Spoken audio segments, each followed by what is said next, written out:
The Damon, and you now watching Damon Time with Dutch. On today's episode of Prison Stories Uncut, we over East Baltimore in the real trenches. But before I hop off in the storytelling mode, we're going to run the shout out list down for the people that have been supporting the channel. First up on the list, we got the brother Mikey 616. This brother sent his hard-earned money and blessed the channel through Cash App. This brother don't just watch, he support the channel. Watch all my content. Appreciate you, brother. Mikey 616. Just stay locked in, pimp, I got us. And last but not least, there's one of my A1 Day 1 supporters, the brother Robert Moore. This brother make his business support the channel. Can't appreciate you enough, pimp. Robert Moore, just stay locked in, I got us. Now that we got that out the way, let's get it. So Kamika takes $2,000 out of the 32 grand, tuck that in her purse.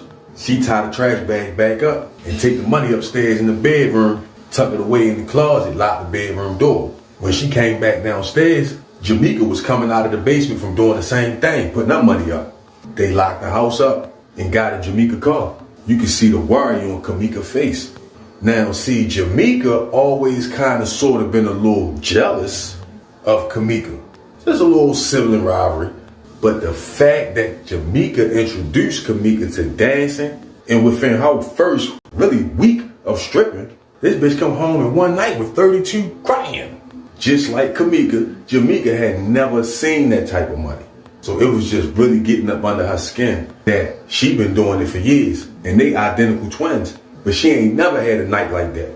And then to top it off, she talking about spending some of it on a nigga who can't take care of responsibilities. Who is the reason she out here doing what she doing in the first place?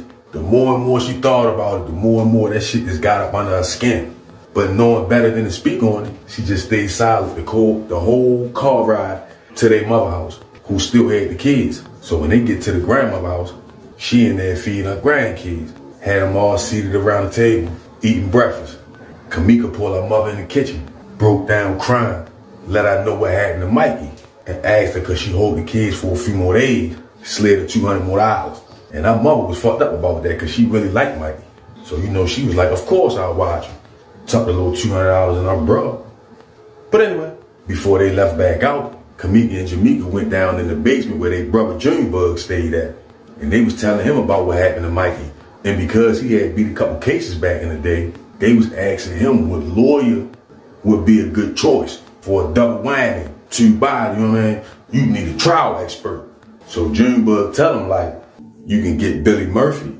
He mean in Baltimore City, beat a lot of bodies for a lot of high profile niggas. He old school, he an older guy, but Billy Murphy one of the best. Then you got Paul Pulaski.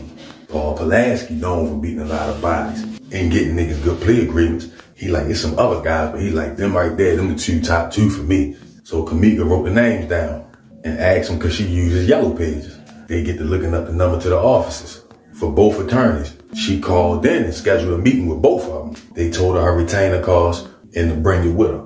Once they finished hollering at Junebug, they gave him a hug and they was out the door. The first appointment she had to go to was to see Billy Murphy.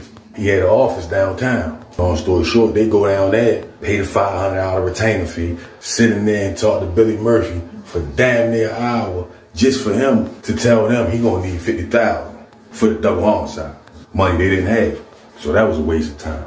But on that same street, just a couple of blocks down, was Paul Pulaski's office. They went down there, paid another $500 retainer fee. That's $1,000 gone like that. But anyway, you only get a portion of that retainer fee back if you don't use that attorney. Yeah? But when they get down there and holler at Paul Pulaski, he talking a little better. His price more reasonable. He tell her he can do $30,000. But that was all the money. Didn't matter to Kamika though, because even though she did what she did, still couldn't imagine herself without Mikey raising them 4 kids. So she would have spent her last dime to get him out on the street. So the whole time, Jamaica just playing the cut, listening to everything. And it just baffled her that this girl was about to take that $30,000 and spend it on this bum ass nigga.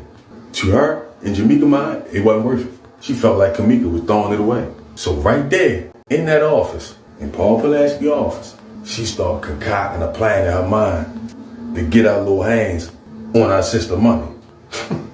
But anyway, Kamika signed all the paperwork and let him know she was going to be making her first payment the next day. She was going to break it down into 4 payments, even though she had all the money. She just knew that's how you make sure the lawyer stay on his job. Cause he want the rest of that money. He got to do what's expected of him. So when they leave out the lawyer's office, Kamika telling Jamaica, I hope this nigga good like Junebug say he is. I'm gonna do a little research on him before I give him a payment. Just hope for the best. Jamaica like, yeah, girl, he seems like you know what he talking about. So Kamika like, yeah, let's hurry up and get back to the house so I can be in there when Mikey called. So when they pull up in front of the house and get out the car, they can hear the house phone ringing in the house. Jamaica hurry up, slip my key in the door, run up in the house, try to hurry up and make it to the phone, but it stopped ringing as soon as she answered it.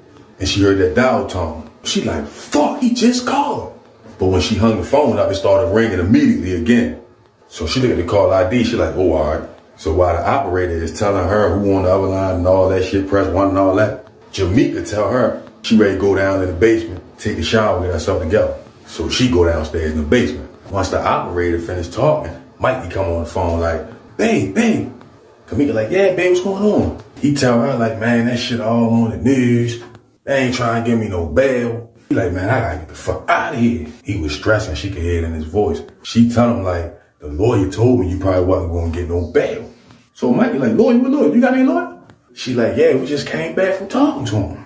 So Mikey like, how much he talking about? Did you tell him my charges? How much he talking about? She like, yeah, I told him. Double homicide. She was like, I went to go see 2 lawyers. One of them was talking about 50,000. She was like, but the second one, his name Bob Pulaski, he agreed to 30, 4 installment payments. So Mikey like, 30,000? He like, where we gonna get that from?